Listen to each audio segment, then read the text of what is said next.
तर आपण आहोत महाराष्ट्रामध्ये अहमदनगर जिल्ह्यातील श्रीगोंदा या गावामध्ये, श्रीगोंदा तालुक्यातील पारगाव सुद्रिक या गावामध्ये आहे. हे गाव खास द्राक्ष उत्पादकांचं गाव असून या गावामध्ये जवळजवळ 3000 एकरच्या आसपास द्राक्ष आहेत आणि एक्सपोर्टचे प्लॉट आहेत, रेग्युलर मार्केटचे प्लॉट आहेत. इथं सुपर सोनाका असेल, SS असेल, शरद सीडलेट्स आहे, माणिक चमन आहे.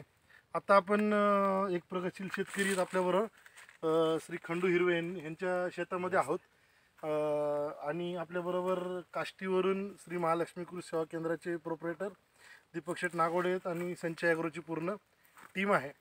आपण हा जो बाग बघतोय ह्याच्यामध्ये बघा, ह्या बागेचा जो माल दिसतोय पूर्ण एक साईज असा माल आहे आणि आपण खास ही बाग पाहण्यासाठी आज खंडूभाऊ हिरवेंना भेटायला आलेलो आहे. आपण त्यांच्याशी चर्चा करणार आहे. खंडूभाऊ नमस्कार. नमस्ते. आपलं पूर्ण नाव आणि गाव सांगता? माझं नाव खंडू बायकराव हिरवे, मुक्काम पोस्ट पालघर सुद्रिक, तालुका श्रीगोंदा, जिल्हा अहमदनगर. अच्छा, आपण किती वर्षापासून द्राक्ष बाग आहे आपली? 2012 पासून द्राक्ष बाग आहे. त्याच्या अगोदर 2000 साली मी डाळिंब लावलं होतं. बरं. आणि किती क्षेत्र आहे आपलं द्राक्ष बागेचं? द्राक्ष बागेचं 9 एकर क्षेत्र आहे. डाळिंब बागेचं 2 एकर आहे. 2 एकर आहे. आणि बाकीचं मग किरकोळ पीक आहे, कांदा. द्राक्षामध्ये कोणकोणत्या व्हरायटी आहेत आपल्याकडं? द्राक्षामध्ये सुपर सोनक आहे, माणिक चमन आहे, हां, अनुष्का आहे आणि एशियन आहे. बरं. तुम्ही आता किती वर्ष झाली तुम्हाला द्राक्ष शेतीला? 2012 सुरू केले. 12 आणि 20 म्हणजे जवळजवळ 21. तुम्हाला 8-9 वर्षाचा अनुभव झाला. आणि तुम्ही कन्सल्टिंग पण देता. अनेक लोकांच्या तोंडून आम्ही तुमचं नाव ऐकतो, कारण अनेक लोक तुमचं शेड्यूल फॉलो करतात. आज ही व्हरायटी कोणती आहे? ही सुपर सोनक आहे. सुपर सोनक आहे. आणि किती दिवस झाले तिला? आज छाटणीपासून आज 100 जवळजवळ 35 दिवस झाले. 135 दिवस झाले. बरं. आता तुम्ही कागद पण काढलेला आहे. हो. आणि शेवट टप्प्यात आहे. शेवटच्या टप्प्यात शुगर तपासणी आणि एक्सपोर्टला द्यायचं. एक्सपोर्टला द्यायचं. तर आपलं एक्सपोर्टचं पूर्ण झालंय. कशाने किती रुपयांनी दिलंय, काय दिलंय? अजून बाजार फायनल नाही झालं, पण 70-75 रुपये फायनल होईल. अच्छा, तर आपण कुठे देतो एक्सपोर्ट? आपण डीजी एक्सपोर्ट देतो. कोणत्या कंट्रीमध्ये जाते? मलेशियामध्ये जाते किंवा मग श्रीलंकेमध्ये जाते. अच्छा, हा बाग जो आहे हा श्रीलंका आणि मलेशिया एक्सपोर्टसाठी आहे. आणि खंडूभाऊ जवळजवळ 9 वर्षापासून द्राक्ष करतात आणि हे इतके उत्तम शेतकरी आहेत की आपल्या किती एकराचं फॉलो करतात लोक आपल्याबरोबर? भरपूर एकर. तरी आम्ही तर 1516 एकर ऐकलं तर भरपूर एकर. जवळजवळ 1500 एकरपेक्षा जास्त द्राक्षाचे शेतकरी खंडूभाऊंचं शेड्यूल फॉलो करतात. हे शेड्यूल म्हणजे हे काही कोणत्या कंपनीचं किंवा त्यांचं काही दुकान आहे किंवा काही असं नाही. हे अनुभवातून त्यांनी जे शेड्यूल बनवलेलं आहे, कोणत्या टायमाला कोणतं खत द्यायचं आहे, कोणतं औषध द्यायचं आहे, कोणते फवारणी घ्यायचे आहेत, पाण्याची पद्धती कशी आहे, छाटणीचा वेळ कोणता, एप्रिल छाटणीत काय करायचं आहे, ऑक्टोबर छाटणीत काय करायचं आहे. तुम्ही बघता इथं संपूर्ण झाडांना कागदाचं रॅपिंग होतं केलेलं. आता त्यांना एक्सपोर्टसाठी माल द्यायचा, त्याच्यामुळे त्यांनी रॅपिंग काढून घेतलं आहे. म्हणजे एकूण एक घड ते कागदाच्या रॅपिंगने सुद्धा पॅक करतात. खंडूभाऊ, तुम्हाला एक प्रश्न विचारायचा आहे. तुमची आणि संचय ॲग्रोच्या प्रोडक्टची ओळख कशी झाली? नागोडे साहेब म्हणजे आमची जुनी ओळख. नागोडे शेठचे, दीपक शेठची आमची जुनी ओळख. बरं. एक दिवशी कसं काय गावून त्यांना आठवलं माझं नाव. ते एक दिवशी फोन केला, म्हणले मी बागेत येणार आहे. म्हणलं या बुवा. मग ते म्हणले मला दुसरे काम, म्हणलं मला टाईम कमी, तुम्ही माझ्या बागेत आधी या. मग तिने डायरेक्ट माझ्या बागेत आले. नंतर पाहिल्यानंतर ते म्हणले तुम्ही आमचे प्रोडक्ट सोडता का? सोडू घ्या. यांचा अनुभव असा होता की जी देईन ती खरं.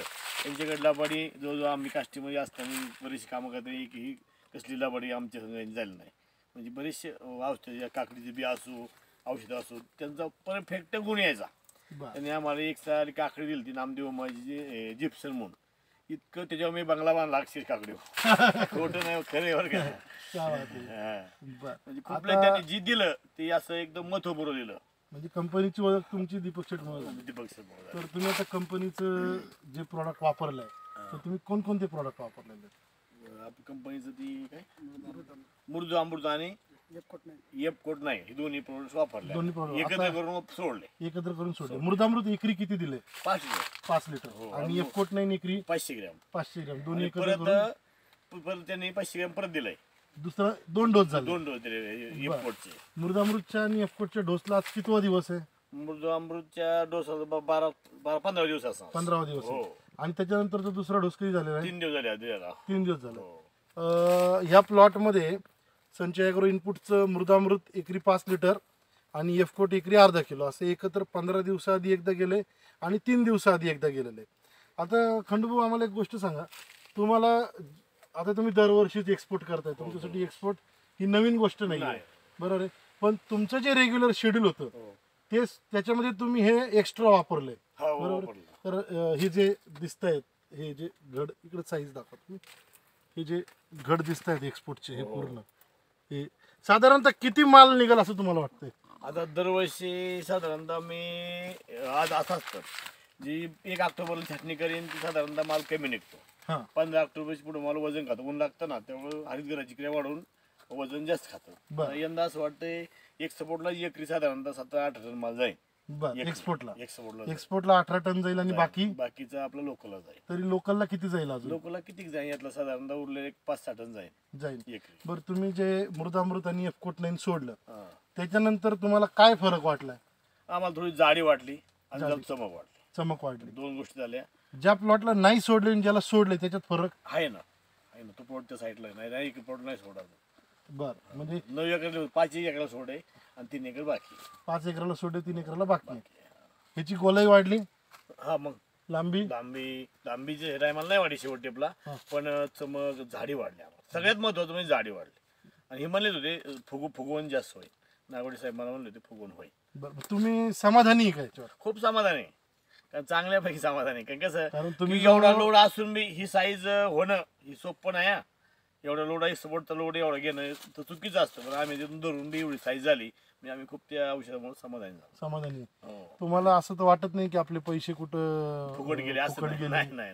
आम्ही फुकट पैसे त्यांना देणारच नाहीत, कारण आम्ही काय प्रत्यक्ष वाजून बघणार माणसं येतं. कारण नागवडे साहेब आम्हाला कधी पैसे देणार नाहीत, ही आम्हाला गॅरंटी पक्की. प्रॉडक्ट बद्दल खुश आहेत? हो. आता तुमच्या सर्वांचं आम्ही कंपनीतर्फे आभार मानतो. शेतकरी मित्रांनो, आपण खास बरोबर असू दे, आपण खास यांना भेटायला आलो होतो आणि अतिशय सुंदर जे नियोजन असतं ना, तुम्ही खाली बघताल, खाली कॅमेरा का एक मिनिट, तण नावाला सुद्धा नाहीये. तुम्ही सर का एक मिनिट सगळेजण, तुम्ही बघा लांबपर्यंत तुम्हाला तण दिसणार नाही. तण अजिबात नाहीये. प्रॉपर ठिबक जे आहे ते जमिनीपासून 2 ते 2.5 फूट उंच वरती बांधलेलं आहे, उंदरांचा त्रास नको म्हणून आणि प्रॉपर इरिगेशनचं नीट प्रमाण राहावं म्हणून. तुम्ही गर्डलिंग पण करता का? गर्डलिंग नाही केली, पहिलं करीत होतो आम्ही गर्डलिंग. बरं, आता बंद केली. काय झाडात जखम झाडाला शॉक बसण्याची शक्यता असते. अच्छा. आम्ही गर्डलिंग बी करीत होतो, पण आता बंद केली आम्ही. एक 5-6 वर्षाहून बंद केली. पहिली गर्डलिंग बी केली. बरं, आता एक्सपोर्टचे काय नॉर्म्स तुम्ही थोडक्यात सांगता का आमच्या शेतकऱ्यांना? तुम्ही पुढे आले तरी म्हणजे एक्सपोर्टसाठी काय केलं पाहिजे आणि काय नाही केलं पाहिजे? एक्सपोर्ट करता जर माल जायचा असला तर ज्या टायमाला आपण फेल फूट काढतो त्याच वेळेस माल कमी करणे आणि त्यावेळेस आपण मोजून काम केलं पाहिजे. साधारणतः एक काळी झाडाची अवस्था, झाडाचं वय किती, झाडाची काळी किती, झाडाला मटेरियल खालचं काम काय आहे या दृष्टीने सोय काम केलं पाहिजे. शेण आम्ही सगळे लेंडी खत वापरतो. आम्ही शेणखत वापरत नाही, पूर्ण लेंडी खत वापरतो.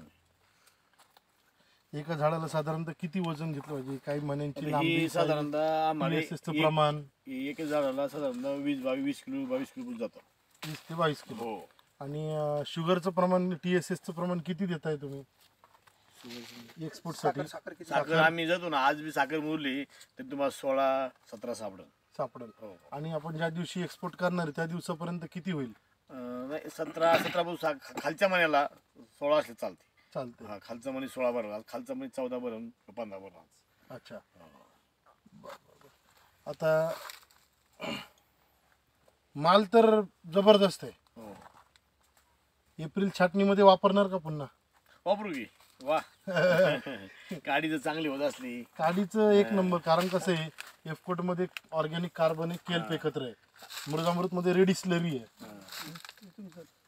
आपण खास खंडूभाऊंचं इथं एक अत्यंत प्रगतशील शेतकरी आहे, कंपनीतर्फे त्यांचा आपण इथं सत्कार करणार आहे आणि त्यांना आपण एक कृषक रत्नाचा जो पुरस्कार आहे कंपनी देतो तो आपण त्यांना देतोय. थोडं पुढे आलं तरी चालेल.